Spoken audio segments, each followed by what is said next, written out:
Hello and welcome back students to my channel EdTech Guruji, and we are doing the series Vigyan Ka Gyan, and the topic right now we are doing is scalars and vectors, which is for 11th standard students. This is the second part, and I'm sure that you have seen the first part of the video. If not, that I'm giving the link in description box. Do have a look. All right. So today the topic of discussion is representation of vectors. Okay, so how we are going to represent a vector, that is what we will understand today. So without any further delay, let us begin with the class. So students, as we have understood that vectors have both, they have a direction as well as they have magnitude. Okay, so there are few ways how we can represent them. Okay, now let us understand that what is the first way of representing a vector. One of the ways to represent a vector is graphically. Okay, what I mean to say graphically, basically if we take a graph paper, okay, we have seen a graph paper in the lower standards. Here we give a particular scale for every unit. Every unit means the big square what you see is actually one unit. So we give a particular scale. I can say, let us talk about an example. I can say that if there is a vector of force, okay, I can say that 1 Newton force is equal to 1 unit. Okay, I can say 2 Newton of force is equal to 1 unit. Like that. Okay, so I'm talking in terms of a certain scale. Now, how will I represent it? Okay, graphically, a vector is represented with the help of an arrow. Okay, so this arrow is representing my vector. Okay, so if I am defining here that you know currently if I am giving this scale that 1 Newton is equal to 1 unit here, so here I see the arrow is covering 4 units. Okay, so this is a 4 Newton force. Okay, the magnitude of this vector is 4 Newton. Okay, because it is covering 4 units, and as it is a vector, okay, I have to define its direction. So the direction of this line segment, okay, the direction of this arrow is giving me the direction of my vector. So currently it is going towards the positive x-axis. Okay, so what is my direction? My direction is towards positive x-axis. Okay, so let us now understand the arrow. So here is your arrow representing the vector of 4 units. So here you have the head of the arrow, and this is the tail of the arrow. Okay, now if I say how a vector is represented graphically, you know now that a vector can be graphically represented by directed line segments. The length is chosen according to some scale to represent the magnitude of the vector, and the direction of the directed line segment represents the direction of the vector. So I'm sure that this is very clear to you. Okay, let us try and understand this little bit more clearly with the help of an example. Okay, so here we have a graph paper, and now let us understand the direction sense. So I'm sure that you know this, but if not, pay attention. So we already have studied in basic mathematics that if there is an arbitrary plane drawn, okay, like this is in front of you, okay, this direction is always north. Okay, here you have east, here you have the west, and at the bottom here you have the south. Okay, so if I say that I have a force of 4 Newton directed towards east. Okay, so now what I'm saying is that I have a force, okay, force, okay, of how much? 4 Newton. Okay, the force is there of 4 Newton. Okay, the force is there of 4 Newton towards east, towards east. Okay, so now I understand that from this origin here, because this is my arbitrary plane. Okay, so now once I have defined the plane, this is my origin. So from this point O, there will be an arrow representing, okay, a force towards east. So again I have to define the unit. I can say let 1 unit be equal to 1 Newton, like in the previous case. So now this is the arrow which is giving me the force of 4 unit towards east direction. Okay, Now, not necessarily that the force will always be towards east. It can be in any of the direction. It can be in any of the direction in this plane. Okay, our origin is fixed. Our origin is fixed. Now I am saying that there is another force. Okay, so now I can say this was F1. Okay, now there is another force F2. Okay, F2, and this is also of 4 newtons.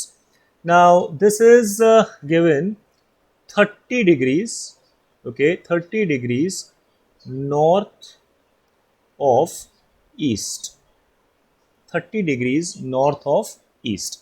So if I am saying it is 30 degrees north of east, how do I go about it? See, whenever there is north of east, दो direction दिए हुए हैं, ठीक है, हमेशा बाद वाले direction पे बैठ जाओ. तो यहाँ पे नॉर्थ ऑफ ईस्ट दिया है, मतलब मैं ईस्ट से मेजरमेंट चालू करूंगा. किस तरफ? नॉर्थ की तरफ. सो ईस्ट से मैं नॉर्थ की तरफ आऊंगा. कितने डिग्री से? 30 डिग्री से. ओके, तो मैं यहाँ पे एक प्रोटेक्टर रखता हूँ, ठीक है. अब ईस्ट पे बैठ जाता हूँ और ईस्ट से 30 डिग्री, ये है मेरा 30 डिग्री गाइस. ओके, तो इस डायरेक्शन पर मेरा ये वेक्टर जाएगा 4 न्यूटन का. Okay, so I hope this is clear to you.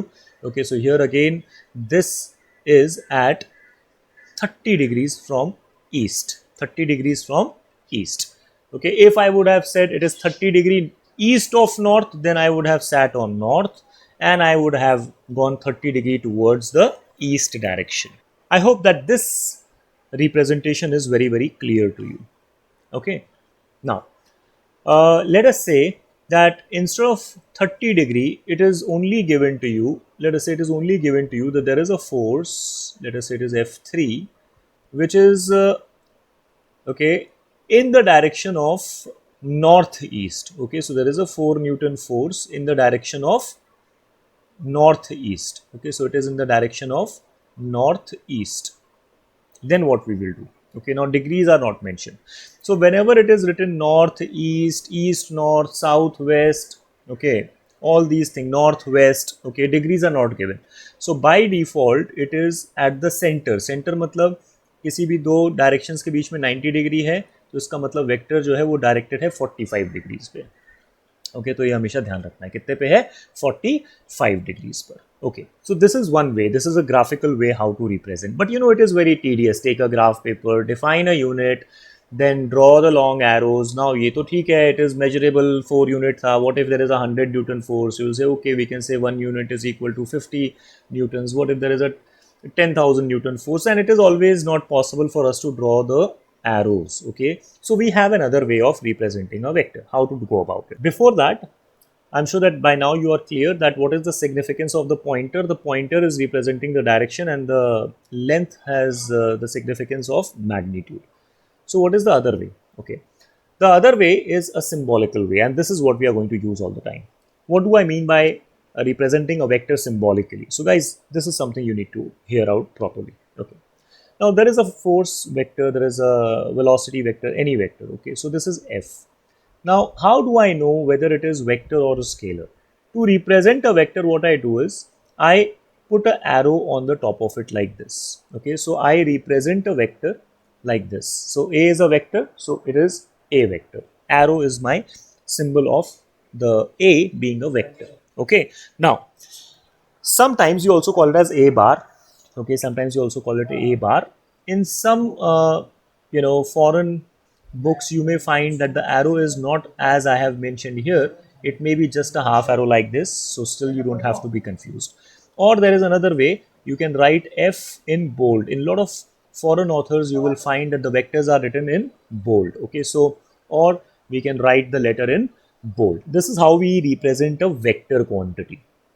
Okay, now the vector has a direction as well as a magnitude. So sometimes you only need to write the magnitude. Sometimes you only have to write the magnitude. Like in the previous case, I was writing, it is a force F1, F2, F3. I was not using the arrow sign. That means I'm only writing its magnitude. So how will I write its magnitude? Okay, to write the magnitude of a vector, I simply take this vector. Okay, so suppose this was F bar. Okay, I take this vector F bar and I draw these two lines. Okay, and now this is called as modulus. Okay, so this is called as modulus or mod. Okay, so modulus of F bar. Okay, that means modulus means is also in layman's term we can say magnitude.